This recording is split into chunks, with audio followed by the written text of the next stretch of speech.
നമ്മൾ പല ലാംഗ്വേജിലുള്ള ആളുകളായിട്ട് ചാറ്റ് ചെയ്യാറുണ്ട്. വാട്സപ്പിലാണെങ്കിലും മറ്റെവിടെയാണെങ്കിലും നമ്മൾ പല ലാംഗ്വേജ് ഹിന്ദിയിലുള്ളവരുമായിട്ടോ ഇംഗ്ലീഷിലുള്ളവരായിട്ടോ ഒക്കെ നമ്മൾ ചാറ്റ് ചെയ്യാറുണ്ട്.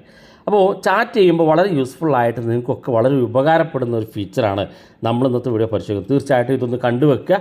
ഏതെങ്കിലും ഒരു സാഹചര്യത്തിൽ നിങ്ങൾക്ക് ഉപകാരപ്പെടും. അതുകൊണ്ട് കണ്ടുവെച്ച് വീഡിയോ മനസ്സിലാക്കി നിങ്ങളുടെ സുഹൃത്തുക്കൾ കൂടി ഒന്ന് ഷെയർ ചെയ്ത് കൊടുക്കുക. അതിനുവേണ്ടി നമ്മൾ ചെയ്യേണ്ടത് നമ്മുടെ ഗൂഗിൾ ട്രാൻസ്ലേറ്റ് എന്നുള്ളൊരു ആപ്പുണ്ട്. നമുക്ക് പ്ലേ സ്റ്റോറിൽ നിന്ന് ഇൻസ്റ്റാൾ ചെയ്യാൻ സാധിക്കും. ഇപ്പോൾ ഇറങ്ങുന്ന മൊബൈൽ ഫോണിലൊക്കെ ഗൂഗിൾ ട്രാൻസ്ലേറ്റ് എന്നുള്ള ആപ്പ് ലഭ്യമാണ്. അപ്പോൾ ആ ഗൂഗിൾ ട്രാൻസ്ലേറ്റ് എന്നുള്ള ഈ ഒരു ആപ്പ് ഇതുപോലെ ഓപ്പൺ ചെയ്യാം. ഇവിടെ ഡിറ്റക്റ്റ് ലാംഗ്വേജ് എന്നാണ് നമ്മൾ ആദ്യത്തിൽ കൊടുക്കേണ്ടത്. നമുക്ക് ഹിന്ദി ആണെങ്കിലും ഇംഗ്ലീഷ് ആണെങ്കിലും ഏത് ലാംഗ്വേജിൽ നിന്നാണോ നിങ്ങൾക്ക് ട്രാൻസ്ലേറ്റ് ചെയ്യേണ്ടതെങ്കിൽ അതിന് നമുക്ക് ഏത് ലാംഗ്വേജിലേക്കും ട്രാൻസ്ലേറ്റ് ചെയ്യാൻ വേണ്ടി ഡിറ്റക്റ്റ് ലാംഗ്വേജ് എന്ന് ഏറ്റവും മുകളിൽ കാണാം. അത് സെലക്ട് ചെയ്ത് കൊടുക്കുക. ഞാൻ ഓൾറെഡി സെലക്ട് ചെയ്തിട്ടുണ്ട്. രണ്ടാമത്തെ ഭാഗത്ത് നിങ്ങൾക്ക് മലയാളത്തിലേക്കാണ് ട്രാൻസ്ലേറ്റ് ചെയ്യേണ്ടതെങ്കിൽ മലയാളം സെലക്ട് ചെയ്ത് കൊടുക്കുക. അതിനുശേഷം നമ്മൾ ചെയ്യേണ്ടത് വലതു ഭാഗത്ത് നമ്മുടെ പ്രൊഫൈൽ കാണും. ഈ ഗൂഗിളിൻ്റെ ട്രാൻസ്ലേഷൻ ആപ്പ് എല്ലാ ഫോണിലും ലഭ്യമാണ്. ഇനി ഏതെങ്കിലും ഫോണില്ലെങ്കിൽ പ്ലേ സ്റ്റോറിൽ നിന്ന് ഗൂഗിൾ ട്രാൻസ്ലേറ്റ് എന്ന് സെർച്ച് ചെയ്താൽ നിങ്ങൾക്ക് ഡൗൺലോഡ് ചെയ്യാൻ സാധിക്കും. ഇതിങ്ങനെ ഓപ്പൺ ചെയ്ത് കഴിഞ്ഞാൽ ഇവിടെ വലതു ഭാഗത്ത് നമ്മുടെ പ്രൊഫൈൽ കാണും. അത് ക്ലിക്ക് ചെയ്ത് കൊടുക്കുക. ക്ലിക്ക് ചെയ്യുമ്പോൾ ഇവിടെ സെറ്റിങ്സിൻ്റെ ഒരു ഐക്കൺ കാണും. ഈ സെറ്റിങ്സ് ഐക്കണിലൊന്ന് ക്ലിക്ക് ചെയ്ത് കൊടുക്കുക. ക്ലിക്ക് ചെയ്യുമ്പോൾ ഏറ്റവും മുകളിൽ കാണാം ടാപ്പ് ടു ട്രാൻസ്ലേറ്റ് എന്നുള്ളൊരു ഓപ്ഷൻ. ഈ ടാപ്പ് ടു ട്രാൻസ്ലേറ്റ് എന്നുള്ള ഈ ഒരു ഓപ്ഷൻ നിങ്ങൾ ക്ലിക്ക് ചെയ്ത് കൊടുക്കുക. ക്ലിക്ക് ചെയ്യുമ്പോൾ ഇതുപോലെ കാണിക്കും.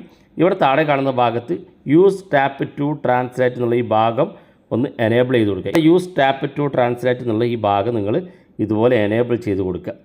അതിനുശേഷം രണ്ടാമത് കാണുന്ന ഈ റോട്ടിംഗ് ഐക്കൺ എന്നുള്ള ഈ സെറ്റിങ്സ് നിങ്ങൾ ഇതുപോലെ എനേബിൾ ചെയ്ത് കൊടുക്കുക. അതിനുശേഷം നിങ്ങൾ വാട്സപ്പിലേക്ക് വരിക. വാട്സപ്പിലേക്ക് വരുമ്പോൾ തന്നെ നിങ്ങളുടെ സ്ക്രീനിൽ ഇതുപോലെ ഒന്ന് കാണാൻ സാധിക്കും.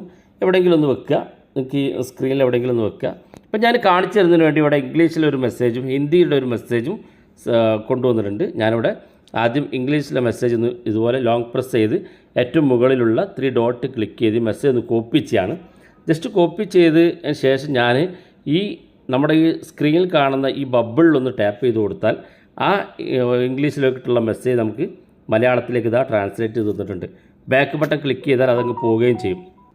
ഇനി ഹിന്ദിയാണ് നിങ്ങൾക്ക് മലയാളത്തിലേക്ക് ട്രാൻസ്ലേറ്റ് ചെയ്യേണ്ടതെങ്കിൽ ഹിന്ദി ഇതുപോലെ ലോങ് പ്രസ് ചെയ്ത് പിടിക്കുക. ഏറ്റവും മുകളിലുള്ള 3 ഡോട്ട് ക്ലിക്ക് ചെയ്യുക. കോപ്പി ചെയ്ത് നിങ്ങൾ ഈ ബബിളൊന്ന് ടച്ച് ചെയ്ത് നോക്കിയാൽ കാണാൻ സാധിക്കും. ആ മുകളിൽ ഹിന്ദി മെസ്സേജ് താഴെ ഭാഗത്ത് അതിൻ്റെ മലയാളം കാണാൻ സാധിക്കും. ഇത് നിങ്ങൾക്ക് ഏത് ലാംഗ്വേജിൽ വേണമെങ്കിലും ഇത്തരത്തിൽ മലയാളത്തിലേക്ക് ട്രാൻസ്ലേറ്റ് ചെയ്യാൻ വളരെ യൂസ്ഫുള്ളാണ്.